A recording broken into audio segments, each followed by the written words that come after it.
Hello, welcome to the University of Brighton podcast. I'm Richard Newman. Before we start, I just wanted to let you know about our new Time to Explore section on our website, brighton.ac.uk.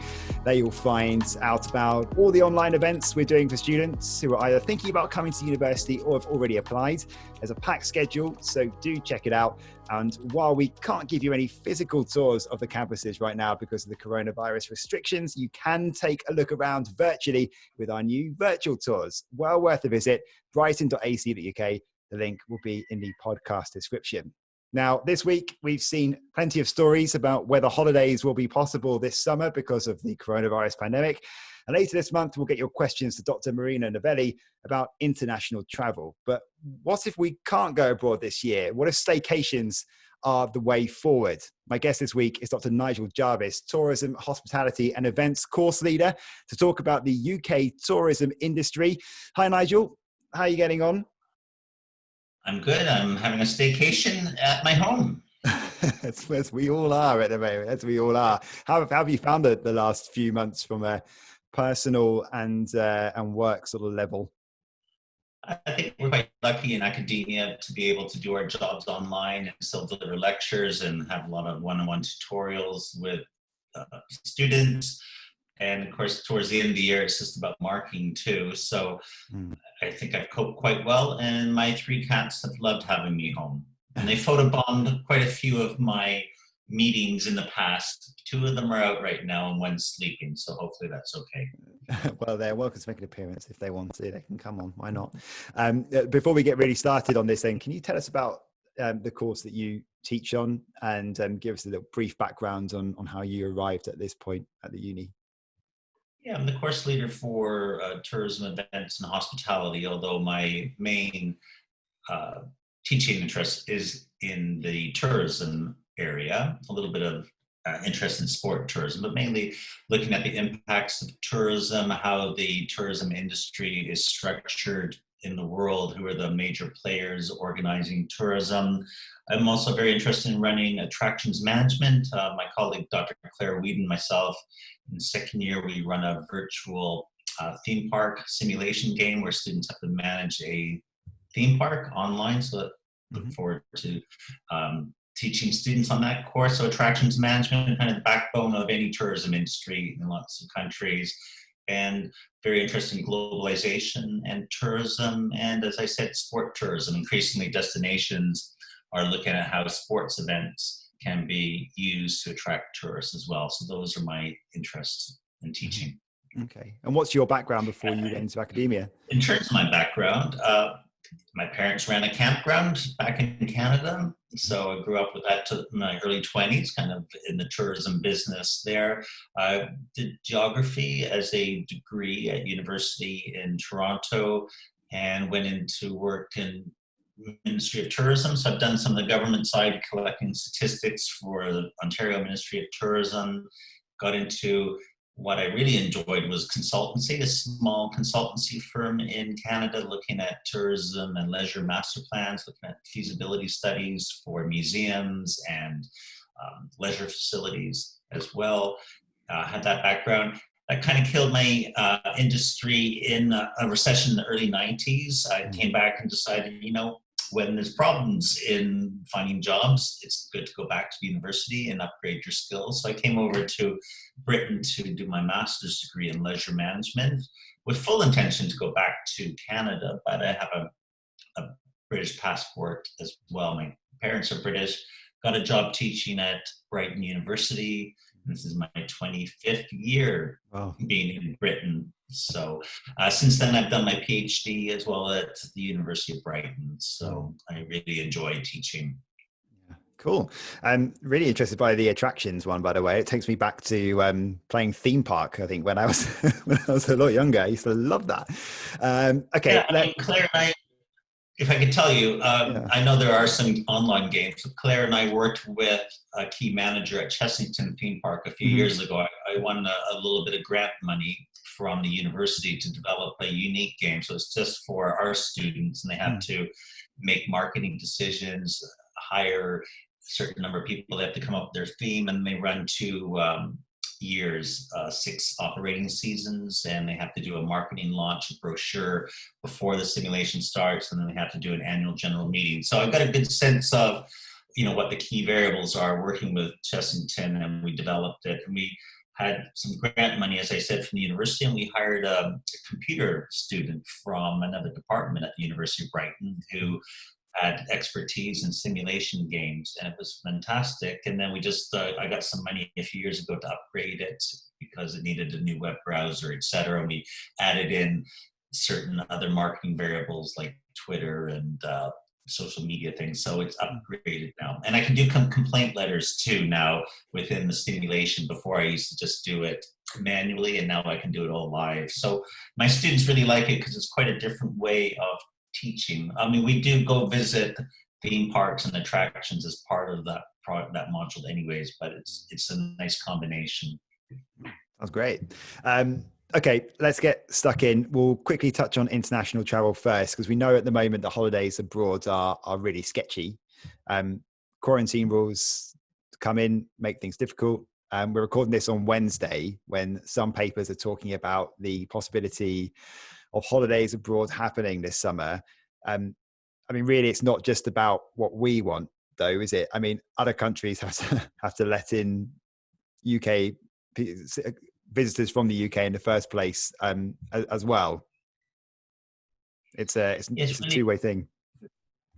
We're getting a lot of mixed messages. It's very complex. I've seen just today that Portugal said they would welcome UK tourists without quarantine, whereas other countries would say possible quarantine. And then, of course, there's the issue is if we do go abroad to travel, we have these messages from the government saying, well, we'd have to self-quarantine here. And I can see that the British government is getting a lot of pressure from the business side, airlines, tour operators, et cetera, to say, well, that's just not practical, this quarantine, and that would really affect the tourism industry. So right now it's really, really a complex, unclear situation. And I think when people book holidays, they want some sense of clarity. So we'll have to see what the next few weeks bring for us. Regardless of whether we get the go ahead to go abroad, will people really want to go on the flights? I mean, will they be safe from a social distancing point of view, from close confinement?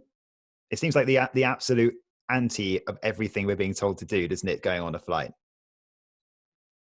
Yeah, I think, even away from COVID, in other normal times, people, when they go on holidays, they want to be safe. They want to go to a safe destination. So hence, a lot of people aren't traveling to places where there might be some type of civil unrest going on, or terrorism, or a place that's not welcoming. So people always want to feel safe. So of course that's going to be heightened during these times as well, especially flying. I mean, that's where people think they can social distance a little bit, perhaps at the destination, but to get to the destination, it's really hard. And airlines are saying that they're going to not sell all seats, but we've seen the pressures for them. It's really hard for them to have 25% seating capacity and be sustainable economically. So that's really challenging. And despite them saying that they're only going to have every second seat sold, we can see some airlines on the news in America. We've seen some that have just been packed. So despite people wearing masks, etc., I think people will be really uncomfortable. So I think the airline sector is going to be one of the last ones to come back it's going to take a long time to see how that's going to work. So it's about risk and safety. People want to only travel if they feel a certain sense of being safe. Okay, let's talk about focusing on the UK, because it all works the other way. First of all, how will it hit everything we just talked about from people that are coming from overseas here? Those numbers will obviously go very much down over the summer. How will that hit tourism and finances in the UK? I mean, how much is that worth to the UK? It's worth a lot. So if we think about the World League tables in terms of visitor numbers, Britain, I think the last year was 6. So we get the 6th most tourists in the world coming here from other countries, which is great. But on the flip side, Brits like to travel when we go abroad. Uh, we have a huge, what we call a negative balance of payments in terms of our economy. So we have a negative manufactured goods balance of payments, but also in terms of tourism, we have a negative balance of payments. And that means more Brits travel abroad on holiday than people coming into us. And that's not surprising because we are, a more northern climate. We can't have that guaranteed weather. It's like Germany or Scandinavia or even my home country, Canada. People want to leave for guaranteed sunshine and nice weather. France and Spain are lucky. France, you can go from the north of France to the south. People stay within the country. So, people will want to, it's great that people want to stay in this country, and that might help the negative tourism balance of payments. But at the flip side, we're not getting those international tourist dollars coming in. So we're not getting people coming into the airports and landing, which creates lots of tax revenues. I don't know if you saw a couple of weeks ago, but a lot of the regional airports in this country are owned by local councils or partly owned by them. They're missing out on all the tax revenues that are created from the landing levies. So that is going to fund social services in lots of local communities. So the regional airports are really going to struggle.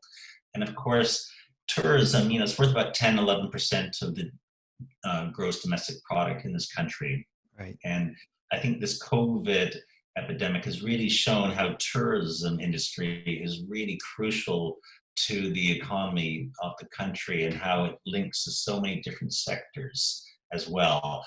So, it's nice to think people are going to stay in Britain more, but there are some downsides of that as well. And I can talk about some of the positive and negatives if you want about people staying more in Britain. Yeah, well, I think we'll come to that. We'll come to the places as well where, obviously there are places in the UK which are completely geared towards tourism, and there are even some places in the UK geared towards tourism where they make a lot of the money and they don't actually want anyone there at the moment. And we'll come to that as well. But I mean, for some areas, tourism, like we said, is a fundamental part of their community, isn't it? I mean, businesses will suffer, hotels, restaurants, cafes, bars. It's a tricky time, and they need these tourists to come through with a bit of expendable income, which a lot of people don't have at the moment, to come through their doors. Yeah, and as we said, those are the direct jobs related to hospitality, hotels, restaurants, Airbnbs, and the tourism attractions. But there's also the indirect jobs, all the construction jobs, for example, that help support tourism. If people aren't developing and investing in new tourism projects, it's all the taxi drivers, all the other people that are connected to the industry. And it really is, a major proportion of the industry.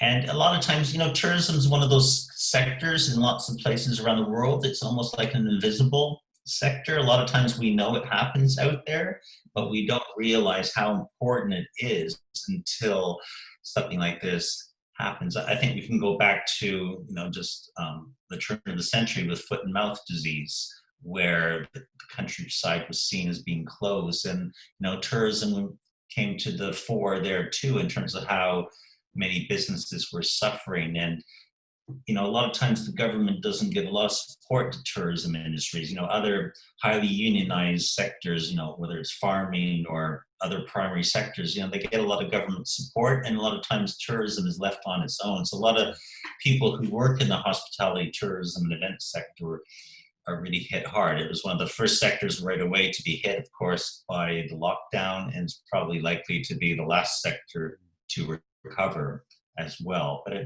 I think this time has just really put tourism at the forefront to really show how integral it is to the local fabric of communities and destinations, for sure.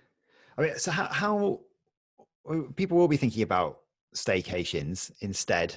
How much can that really make up the deficit financially? It's a difficult question to answer, I guess, because we don't know how quickly restrictions will be lifted and how free we're going to be to go on these trips. But potentially, let's say all going well, plans go well, a month, maybe a month and a half, 2 months time, we can go on these staycations.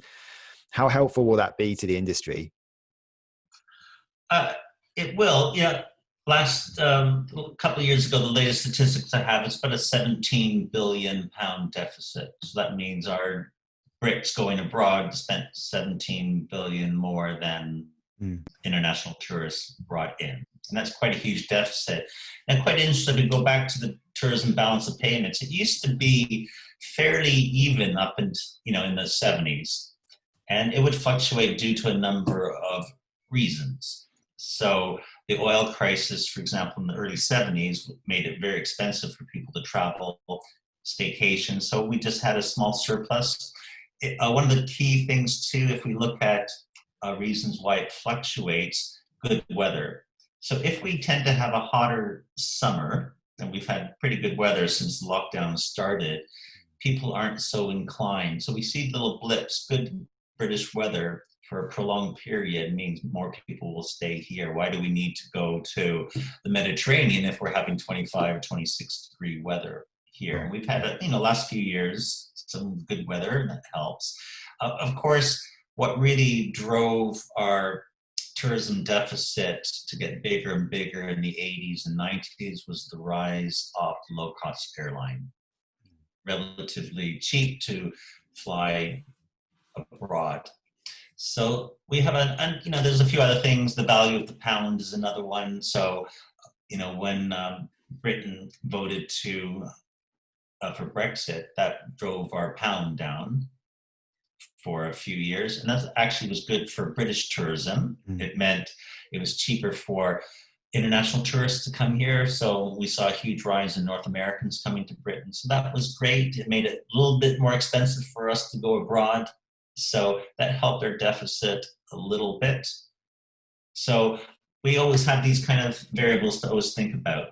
Now, if we think about people staying in Britain and not being able to travel, of course, it's going to hugely impact our tourism deficit.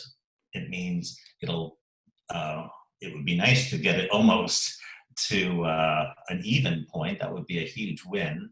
And, so people will stay. And if we think about Great Britain has a beautiful offer, a wide, diverse range of tourist attractions and cultural destinations. So people, I think after the lockdown, if they can travel abroad, they will want to travel. And we can even see people were itching to get out in the last few weeks to go somewhere, weren't they? And that tended to be to the coast to get out of the cities and enjoy the nice weather on the beach, for example.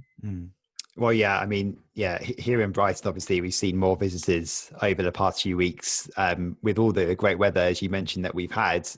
Council actually asking this week for its own powers to restrict those numbers coming in because of the potential infection risk that could bring. Obviously, how you do that is another matter. But could we see similar kind of messages coming from other places as time goes on? I think we will touch upon places like Cornwall and Lake District in a bit, but as the weather continues to get better, these places like Brighton are getting a little bit overwhelmed, aren't they? And I think a lot of people may then be put off by it, mightn't they? The problem is some of our big tourist attractions, like our theme parks, aren't open yet. So I think once some of those attractions are open, that will help ease the pressure because there aren't too many places for people to go at the moment because, whether it's our big art galleries and museums or, as I said, theme parks and larger tourist attractions, once they start to get open, I think that will help diversify the kind of places that people can go to. So people are quite restricted in terms of what type of tourist activities they can engage in too. And of course, one of the biggest things that we don't really associate a lot with tourism, but it's retail and shopping tourism. People can't really go to big malls either. If we think about the number one tourist attraction, interestingly, in America, people think, oh, it's Disney. It's actually the Mall of America in Minneapolis. It's the biggest mall. It has the most tourists, it's an interesting place. It's a mixture of retail. It actually has a theme park inside the mall.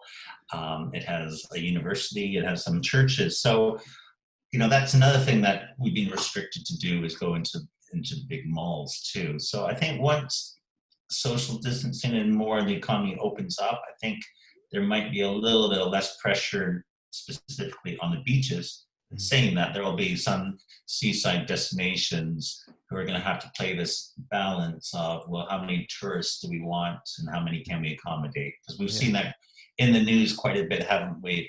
During the lockdown, people in the Lake District or Cornwall or other places saying stay away. But how do you control that? That's the problem in a liberal society, democracy, isn't it? So I think part of that control will come back, I think, if other parts of the economy open up in the tourist attractions. That will have a natural thing of, people will want to go to the theme parks, for example, as well. So the thing about controlling numbers, we have this concept of over-tourism, which has really risen in the last few years. Lots of destinations around the world. If you think of Europe, for example, Amsterdam, Venice, and Barcelona are probably the three biggest places where they've actually become too successful, too many tourists. So what they're doing is kind of demarketing their destinations. So Amsterdam, for example, is not investing money in promoting Amsterdam as a destination.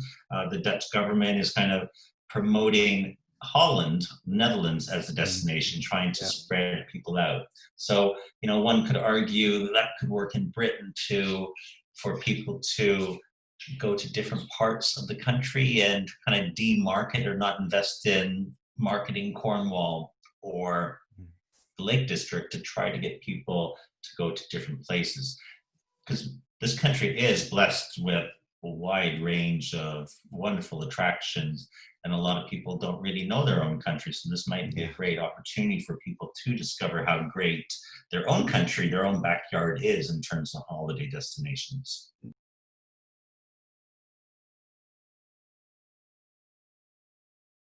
Which parts of the country do you think could benefit from all this?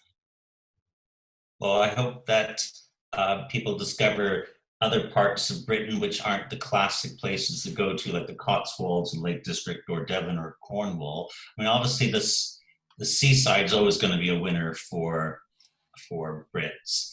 So perhaps going to some of the more quieter places that have struggled economically, because if we think about, since the 1950s, a lot of the English seaside resorts have gone into decline. So some places like Brighton or Eastbourne have done quite well.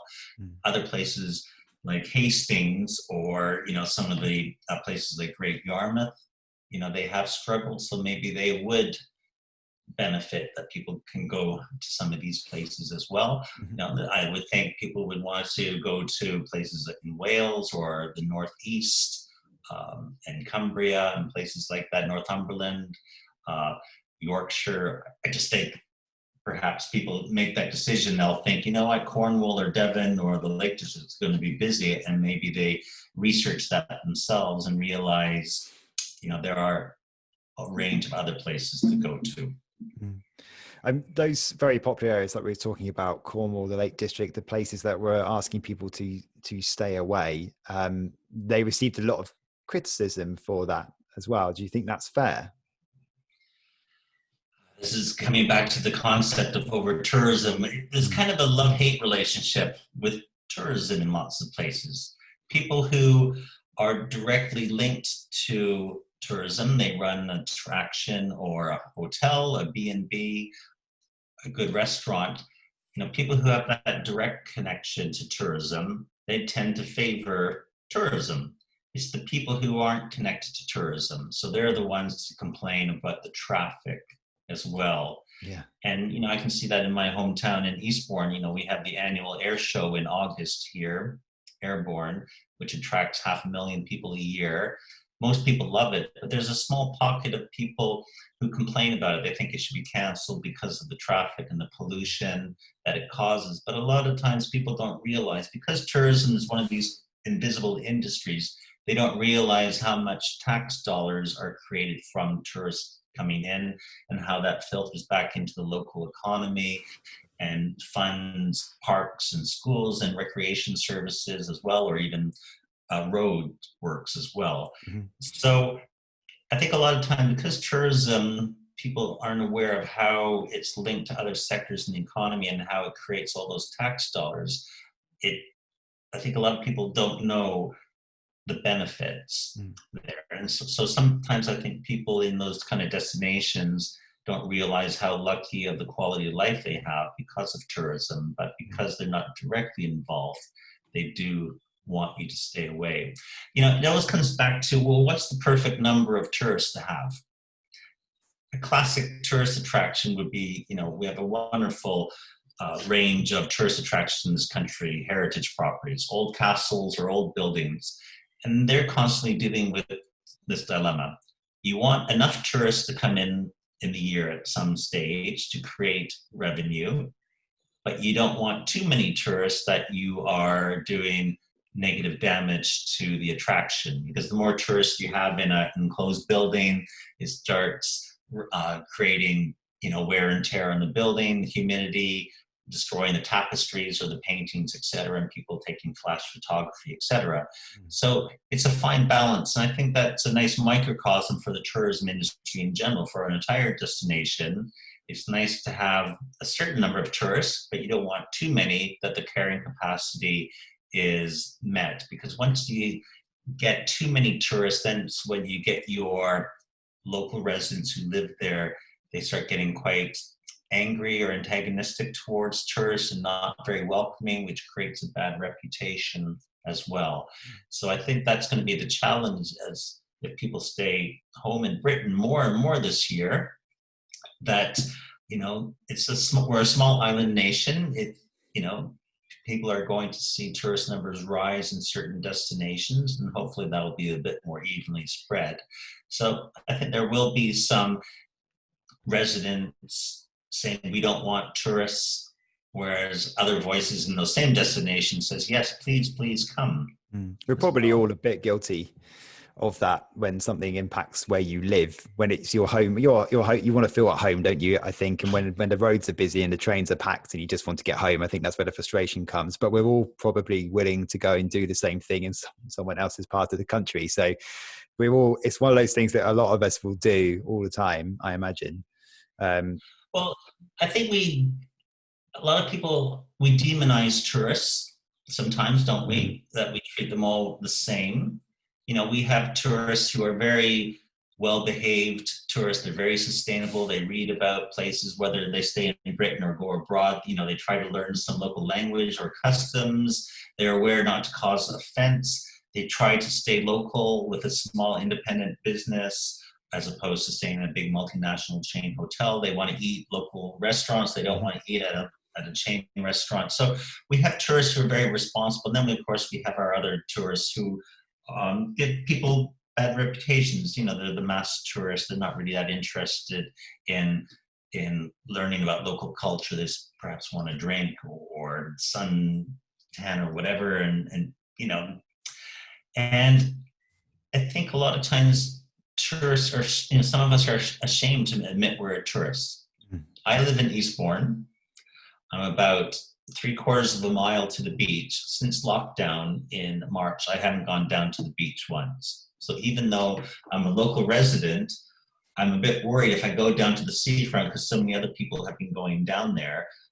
People might think, oh, he's a tourist. What are you doing here? Even though I'm a local resident. So I think a lot of us are anxious about being seen as a tourist, and we might feel guilty about going to places. But at the same time, we know lots of businesses throughout Britain are asking for tourists. I think it was the Scilly Islands just a couple of weeks ago were saying we need tourists to come in.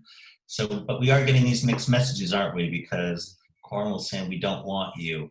Obviously they do, but it's compounded by that fear of, the coronavirus. So it's a really complex situation right now. Yeah. I mean, a lot of us like the phrase, I don't want to look like a tourist, when someone says to you, oh, why don't you get out the map? And even if you're in a foreign country and you'll say, oh, I don't want to look like a tourist. You are a tourist. You're right. Um, No, generally, no, I teach that. yeah. Generally, I think we Okay. should Yeah. be proud that we're Mm, tourists. It's quite easy to say we shouldn't fly somewhere because of the pollution we cause and CO2 emissions. But at the same time, if we don't fly, we're not supporting jobs and livelihoods and destinations around the world. So I don't, it's too simple just to say we should never fly, yeah. because we do a lot of good as tourists. Besides the economic impact, it's about cultural exchange, it's about breaking down prejudices and stereotypes all around the world. We learn about ourselves, our own country, and our own place in the world. So, I tell students about the negative and positives about tourism, but people are individuals. They have to be a responsible tourist Mm, as mm. well. So just like staying in this country, I'm not my own personal choices. I'm going to stay away from somewhere like Cornwall. I'm going to discover new places, because there's so many wonderful places in this country to go for a weekend break, or to sightsee, or explore our lovely countryside, etc. And it's so important to make the travel sustainable as well. Do you think that behaviors might change because of this crisis in general? Well, there's been quite a lot of talk in the media and amongst academics and the industry itself, whether this is going to fundamentally change people's travel behavior. I must admit, I'm a bit of a skeptic. I Mm, think once the industry gets back to normal, whether that is a couple of years from now, I think people will go back to their regular patterns of doing lots of city breaks, perhaps.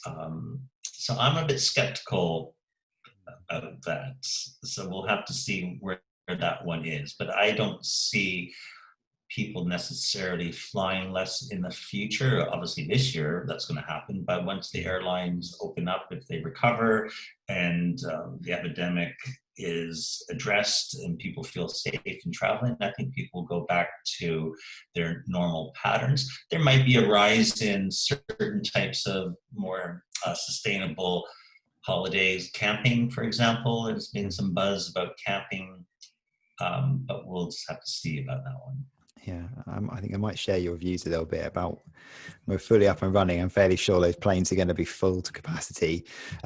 Just your personal opinion, but what sort of level of infection do you think would be right to encourage staycations? And what do you think about the thought that this could spread infection to other areas of the country which maybe aren't so badly affected, which of course is another thing that's been in the news a lot recently, about maybe not going back to a national lockdown if that happens, but we have sort of regional measures that come in. And I guess those regions would be very, they might be very strong on tourism and they might make a lot of money from that. But when it comes to, if you've got a low infection rate, do you really want everyone to be coming in?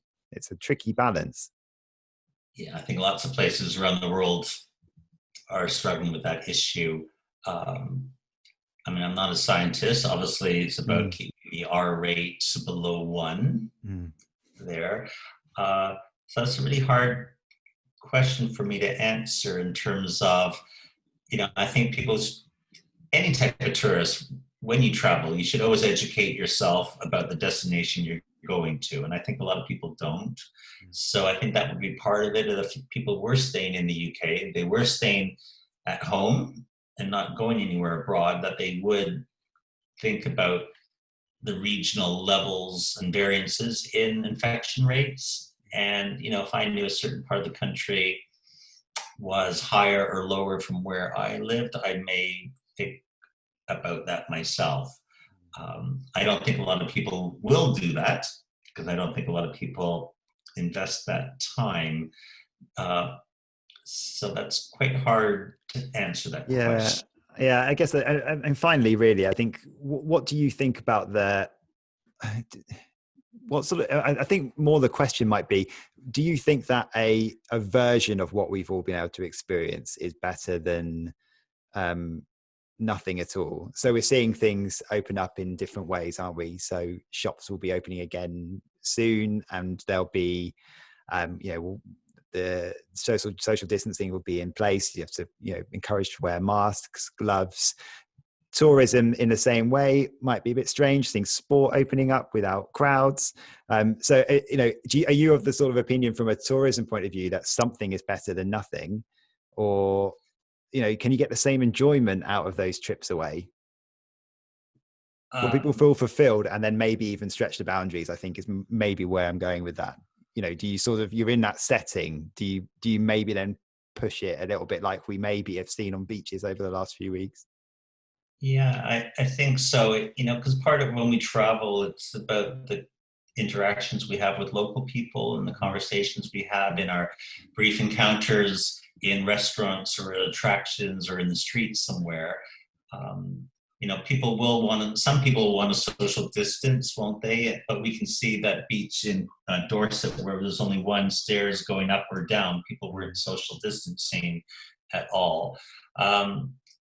I think we just have to be very careful because some of those pictures we see on the beaches, I think the camera angles make it seem more crowded than they are. So if you look at some of the images from the drones above, people did seem to be a little bit social distancing themselves. And I guess it's just, in this country, I haven't seen that many people wearing masks compared to other countries yet. I don't know if that will come into favor a bit more when people travel in their own country there. So, some form of tourism, I think it shows that life is a little bit back to normal. It gives us a sense of normalcy, doesn't it, to be able to go down to the beach or to get an ice cream on the beachfront or go somewhere for a walk on the countryside. So, I think it really shows how important it is for people to engage in some type of tourism activity. It's been really great to talk to you about all this. It's been fascinating to sort of get your view about it as well, and where we're going to go with this. Goodness knows what everyone's going to be doing this summer to try and get away, because I know a lot of people will be going a bit stir crazy now and wanting to find somewhere else. If you could give a tip, if you go anywhere in the country right now, where would you go to? Let's pretend the nice weather's back. Well, I could say Eastbourne, my hometown. It's a lovely place right on the edge of the Downs, in case people don't know much about Eastbourne.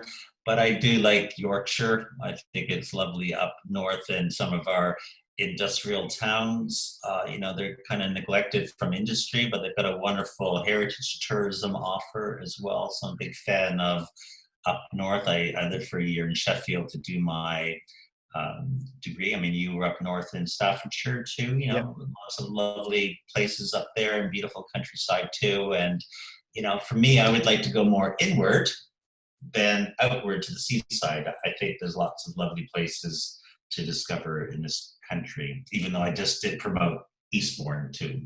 We'll promote Eastbourne, of course.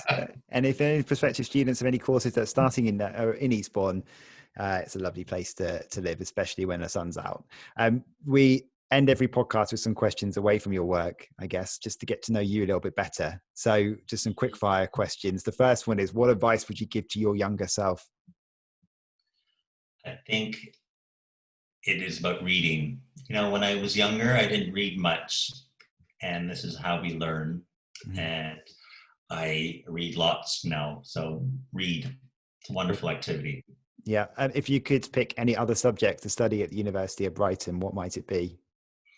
We have a great journalism and sports journalism course. I'm a big sports fan. I would love to be able to write about it. So sports journalism. Yeah, it's not a bad job. What positive changes have you experienced from life in lockdown? Positive changes, just to be aware that I can be quite self-sufficient, and how much my cats love having me home, that I'm a slave to my cats. I've got one who's just come next to me now, but he's behaving very well. Well done. Can you pick a favourite place in Sussex? Rye. So Rye is a lovely town on East Sussex, just near the Kent border. Fantastic. Anytime I have visitors coming from abroad or even within this country, I take them. They're all blown away by it. Yeah. Trip to Camber Sands. Lovely stuff. When lockdown is lifted, if you could give visitors to Brighton, Eastbourne and the area a tip of what to do and experience, what might it be? For Brighton, for me, I think there's two things: wonderful restaurants, Mm-hmm. and I love the independent shops in the lane. So go support your local independent retailers. And there's lots of quirky little lovely shops in Brighton. Yeah, great restaurant scene as well. Tell us something interesting about you, which a lot of people may not know. In the 90s, before I came to Britain, I met Liam Gallagher and the rest of Oasis. Mm-hmm. And I talked to Liam Gallagher about Coronation Street for a while. Right. Okay. Where was that? Where did you come across him? How's this situation arise? Just when they were releasing Definitely Maybe, you know, that was much bigger here. They didn't really take off so much, but we had an independent radio station in Toronto, and they came down for an appearance, and there weren't that many people there, and I had a very easy opportunity to chat with them. Cool, nice. And if you could, who would have thought he was a Corey fan, huh? Well, I guess he's from Manchester, isn't he? So that would be I've had a sort of privilege to interview Liam Gallagher after I've had privilege to interview Noel Gallagher after Manchester City won the title down at Brighton, which was last year. And that was a very interesting experience, and that was not a quiet occasion. Lots of people around. If you could pick three people to host at a dinner party, they could be past or present. Who would they be and why? One's going to be a little bit cliched. I'm just a big, huge Barack Obama fan because he's president.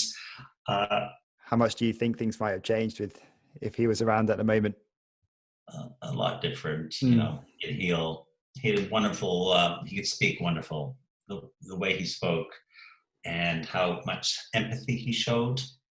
Yeah, you know, great. I just saw her just before lockdown. One of my biggest music fans is Madonna. I just think she would have some wonderful stories to tell of all the people she's met. And I'm going to go for a sports connection. I'm a huge sports fan. I think we know a little bit more about our current sports stars because of social media, etc. So I'm just going to go back a little bit of a generation. I was a huge Steffi Graf fan. I think she's had a wonderful life, a little bit, you know, quite quiet. So I'd love to invite her to dinner to get to know her a little bit more about her times on the tour and on her marriage to Andre Agassi. And I just see that their son, Jaden, has signed a baseball contract. He's might make it to the major leagues in America. So quite interesting there. So those are the three people for dinner. And what is your sport mainly? Is tennis your main sport, would you say, or most sports?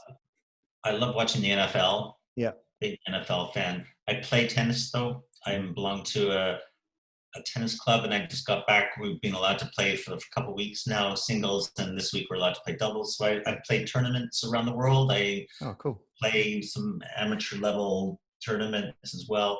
I'm just a big fan of going to Wimbledon and Eastbourne and Roland Garros and the US Open. I've been to quite a few tennis tournaments, so I love my tennis. So that's been really hard during this shutdown to have no sports on TV. Very hard. Yeah. Ice hockey, being Canadian, of course, big ice hockey fan, track and field. I could go on and on about lots of sports. Look, thanks so much for coming on, Nigel. Really appreciate it. Thanks so much. Thanks for talking to you, Richard. That's it for this week's podcast. If you enjoyed it, please do subscribe, like, retweet, share. We're on Apple Podcasts, Spotify, YouTube, and most of the podcast apps. Just search University of Brighton. Thanks for listening.